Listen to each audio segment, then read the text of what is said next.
I never freeze. Hey everybody, this is going to be my non-spoilery Black Panther review. You've probably been seeing a lot of the reactions on social. There's certainly a lot of hyperbole that's been thrown around the movie. People are calling it the best Marvel movie ever. The character certainly isn't as important to me as it is to some people, but it is one of those movies that makes you feel like they do have some kind of magic in the water at Marvel. Because seriously, we're at like 20 plus Marvel movies, and the real magic behind Black Panther is making you feel like you're going to see a Marvel movie for the first time. Because the movie's getting ready to drop, I'm also doing a giveaway for movie tickets. All you have to do to enter is be a subscriber and just share this video using those tools on the watch page. Like, imagine they launched this Disney streaming service and they put all of their Marvel movies so that you can marathon every single one of them. It would be like a season of TV, and all the episodes would be like $150 million. And I think initially the danger and the worry of a lot of people that were decrying comic book films is that, hey, there's been so many of these, people are going to get tired, they'll be fatigued. But Black Panther's the culmination of the right actor in the right role with the right supporting cast, with the right director in the right studio, to become one of the crown jewels of all comic book films, to make as many puns about being a king as possible. Because you sometimes forget that Black Panther is one of the few Avengers, like Thor, that is a genuine king in his own domain. So like we just got that Infinity War trailer, we have Mustache Bros because Doctor Strange and Tony Stark are on screen together. Now we have King Bros because we'll have Thor and Black Panther together on screen eventually.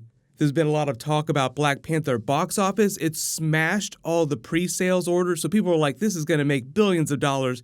Now, I certainly think that it's good enough to make a lot of money, but I still think that Infinity War will probably be the biggest comic book earner of the year, just because it's the 10th anniversary of Marvel Studios. But what a coincidence that a movie like this, that's as good as Black Panther, also drops during Marvel's 10th anniversary.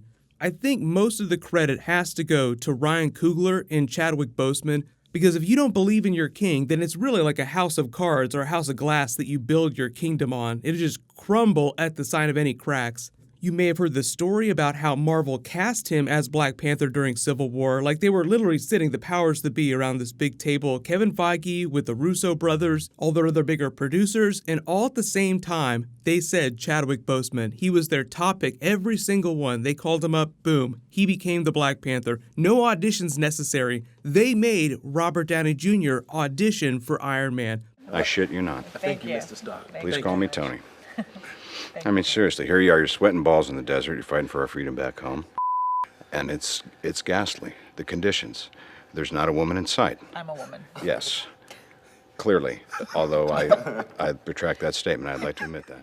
But again, I think a lot of that's just in the idea that they're so good at spotting talent. So you have to also give a lot of credit to Kevin Feige and the other producers for creating the environment where things like this can happen, like laying the groundwork so that you can build movies like this. So obviously all of these movies are really popular. Even if it was just okay, it would still make a crap ton of money. There are tons of comic book films that are just okay. But at this point, people just expect so much of Marvel because they've had so many hits that everything will be a hit. So Black Panther had to clear that hurdle. Like, you have to be great, otherwise people will think you're terrible. Like, there is no middle ground for a character like this. Somebody who's set up to be one of the biggest badasses of the Avengers. Somebody who's written so that he could become the eventual next leader of the Avengers should things change in Marvel Phase 4.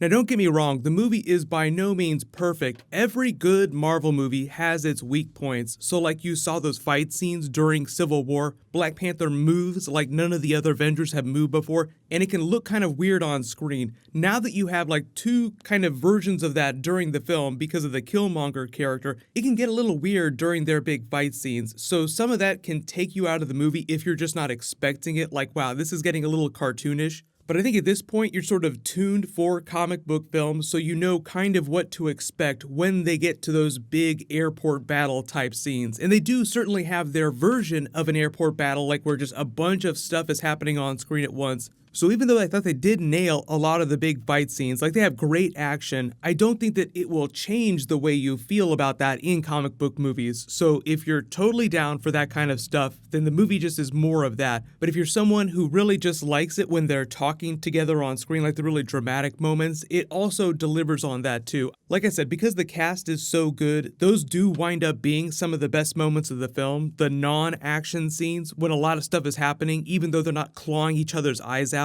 But one of the other best things about the film is the music. So like when we got to Luke Cage, they hyped up the soundtrack. This is that on steroids. Like seriously, they got Kendrick Lamar to write original music. You've probably seen some of the tracks on the trailers that they've been playing. There aren't that many times when you get as hyped up for the music for a big comic book film as you are for the movie itself. It's sort of like a Star Wars movie, where the music is such an important part of the story as well as just being really awesome. But part of the fun of the Black Panther movie is that obviously this is all happening in the Marvel Cinematic Universe. This is all shared events, so you have all this stuff that happened in all the movies before and the other parts of the world. Somehow Black Panther finds a way to integrate all that, yet feel like it's completely self-contained. And the funny thing is that's sort of written into the DNA of the movie itself and the story. Wakanda is the El Dorado of the Marvel Cinematic Universe. Like you've heard that dialogue in all the trailers. So there's this certain mystery to it, like you're discovering this hidden gem that you've never seen before. So it looks and feels very different from other Marvel movies. But I gotta say, Ryan Coogler just gets that character the same way that the Russos got the characters during Captain America Winter Soldier. So like they understood Captain America, they understood Black Widow, which is why everybody's trying to get the Russos to come back to do the Black Widow movie. But when a director really understands what people are looking for in a movie and understands who the character is in the comics and finds a way to like sort of bring that all together, it just becomes something really special. It's like when the Deadpool movie happened. You have an actor like Ryan Reynolds who just fully embodies a character in something that just surprises people. It's just so different from comic book movies that you've seen before. It just winds up being the best thing ever. So Black Panther is another one of those types of movies.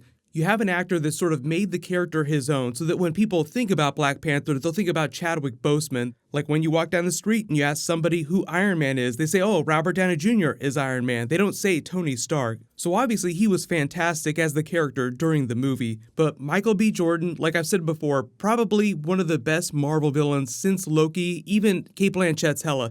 Fantastic actress, but whereas the Thor Ragnarok script didn't quite pay enough service to her, I think she was capable of so much more. Black Panther finds a way to be this crazy big Marvel movie, yet somehow give the villain a genuine arc. So like you really understand where he's coming from and you sympathize with his story. And there's certainly a meta thing going on because we all saw that Fantastic Four movie. So this is the role that Michael B. Jordan was born for in the Marvel movies. Even though hopefully Marvel does get those X-Men based characters, the Fantastic Four, so we can make all kinds of jokes when they come in. Because don't forget, now we have two versions of the Human Torch. So if you're someone who has seen pretty much every comic book film, there's certainly like a meta aspect to it that just makes it that much more fun. The movie's much more of a political thriller than Winter Soldier was, and much more a movie about family. I'll be interested to see if they can top that when we get to Infinity War, because the Avengers is kind of like a family that's broken up because of the events of Civil War. You look at some of the supporting cast, like Shuri, for instance, probably one of the most interesting new characters in the Marvel Cinematic Universe. She's written to be somebody who can do great things in the way that Peter Parker is written to be someone like that. Now, people have been living with Spider-Man for so many years that you do any version of Peter Parker and people just automatically know a lot of where the character's headed. Like, oh, well, he's a young kid, so very clearly he's going to grow up, he'll become part of the Avengers, and you kind of know where he's going. But with a character like Shuri, they sort of lay the groundwork for her to have this infinite potential. They could take the character in any direction that they want. Part of the fun of her and some of these other newer characters that you're meeting for the first time is seeing how they integrate with the rest of the Marvel Cinematic Universe. Because I have a feeling that they want people to walk out of these movies saying, what would it be like if these characters crossed over with these other characters? So I walked out of the movie thinking, well, if Shuri's about 16 years old and Peter Parker's about 16 years old, wouldn't it make sense for them to cross over? Like if you're going to do a movie with younger characters, they would be the ones. two of the smartest people in the Marvel Cinematic Universe, sort of like the next generation of Avengers. Like you have these older Phase 1, Phase 2 Avengers that are sort of riding off into the sunset. Now you have these younger people coming up. Wouldn't it be crazy if you crossed them over in the next Spider-Man movie or the next Black Panther movie? So you walk out of this movie with a sense of optimism about where they can take all these characters. Now, obviously, they probably already know what the sequel is going to be, and I'm betting that there's going to be at least 2 sequels to this. But just in general, Black Panther is one of those movies that changes the way you think what Marvel is capable of in the way that the first Guardians of the Galaxy movie did. Something that's really different from what you've seen before in a really good way. Like, oh wow, I never thought that they would be able to do something like this. So I feel like that's probably the highest praise that I can give. So really the biggest problem that they have now is what is that sequel going to be?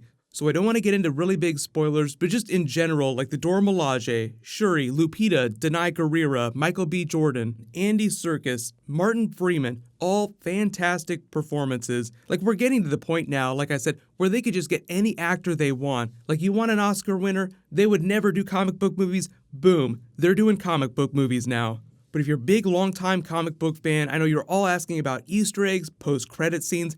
I can say without spoilers, there are 2 post-credit scenes, so make sure you stay through the entire end credits. So I know there's a lot of questions about how this ties in with Infinity War. Again, those are kind of spoilery things that we can't really talk about right now, but leave all your questions in the comments below, and once you do have a chance to see it, please let me know what you think, but please do not post spoilers on this video. There will be more spoilery videos next week after everyone has a chance to see the movie, so don't worry, we will talk about everything, because there is a lot of stuff to talk about after this movie, especially considering that Infinity War is just a couple months down the road, and then within a year of that, we get Avengers 4. So do not forget, 2 back-to-back Avengers films happening. They're going to change the face of the Marvel Cinematic Universe, but Black Panther is like the first big step in that. So do whatever you have to do to go see that movie, and I'll announce the giveaway winner when I post new Marvel, which should be tomorrow. There've been a lot of questions about that Infinity War trailer, so no worries, lots of Infinity War coming. Click here to rewatch that Super Bowl trailer, and click here to rewatch those other Super Bowl trailers. Thank you so much for watching. Everybody stay awesome. I'll see you guys tonight.